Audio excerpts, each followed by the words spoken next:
বিসমিল্লাহির রহমানির রহিম। আসসালামু আলাইকুম। জনতা রান্নাঘর থেকে সবাইকে জানাচ্ছি শুভেচ্ছা। আশা করি সবাই ভালো আছেন। আজকে যে রেসিপিটি করবো এটা পিঠার রেসিপি করব। আম দিয়ে আমি পাটিসাপটা পিঠাটা তৈরি করব। সেজন্য এখানে নিয়ে নিয়েছি 1 কাপ চালের গুঁড়া। এটা অবশ্য শুকনা চালের গুঁড়া, ফ্রিজে ছিল। আর এখানে আধা কাপ নিয়ে নিচ্ছি ময়দা। 1 চুটকি লবণ দিয়ে দিব। এখানে কোয়ার্টার কাপ আছে, গুঁড়া চিনিটা দিয়ে দিলাম। সব কিছু আমি এর সাথে ভালো করে মিশিয়ে নিচ্ছি। মিশানো হয়ে গেছে। বড় একটা আম আমি ব্লেন্ড করে তারপর ছেঁকে নিয়েছি, অনেক সময় আঁশ থাকে এই জন্য। আমটা দিয়ে দিলাম। একটা গোলা তৈরি করব, যেমন আমরা পিঠার গোলাটা তৈরি করি না। আর আমার চ্যানেলে তো অনেকগুলো আছে পাটিসাপটা পিঠা, ওরকম একটা গোলা তৈরি করব।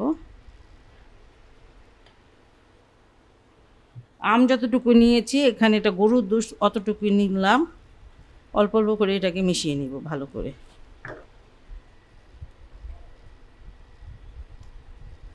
যদি চালের গুঁড়ো না থাকে তাহলে আপনারা শুধু ময়দা দিয়ে ওটা তৈরি করতে পারেন, তাহলে চালের গুঁড়োটা দিলে একটু ভালো লাগে বেশি খেতে। যাই হোক, এটা মেশানো হয়ে গেছে। এটা একটু রেস্টে থাক, এই ফাঁকে আমি এটা পুরটা বানিয়ে নিই। মানে পাটিসাপটার যে খিসাটা সেটা বানাবো। আমি খিসাটা বানাবো। এখানে একটা প্যান চুলায় দিয়েছি, আর এখানে 200 গ্রাম গরুর দুধ দিয়ে দিলাম।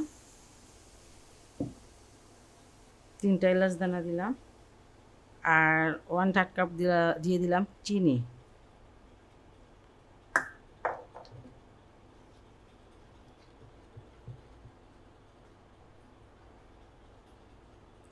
আর এখানে আধা কাপ ভরে দিয়ে দিচ্ছি গরুর দুধটা।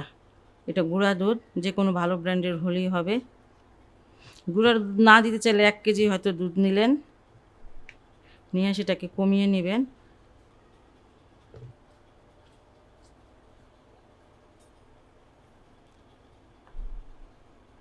এখানে চালের গুঁড়া দিয়ে দিয়েছি 1 টেবিল চামচ।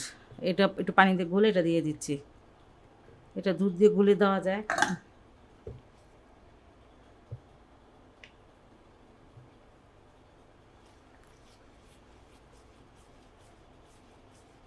খিরসাটা বানানো আমার হয়ে গেছে। আর এতটুকু পাতলাই রাখবো, তারপর আর একটু ঘন হয়ে যায় যখন ঠান্ডা হয়ে যায়। আর এখন একটা ফ্রাই প্যান চুলায় দিয়েছি, পিঠাটা বানাবো। আর একটুখানি তেল ব্রাশ করে নিচ্ছি, একটু টিস্যু পেপার দিয়ে তেলটা লাগিয়ে নিচ্ছি। পিঠা বানানোর আগে এই গোলাটাকে একটু ভালো করে নেড়ে নিতে হবে।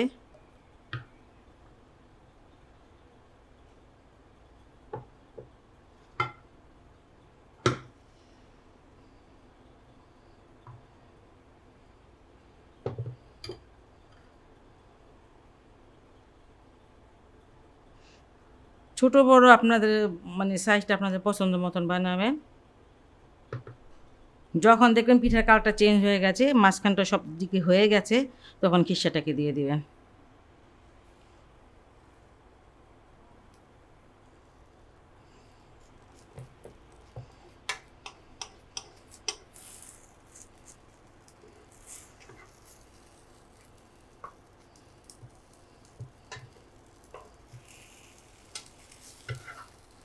দেখছেন মাশাআল্লাহ কত সুন্দর হয়েছে।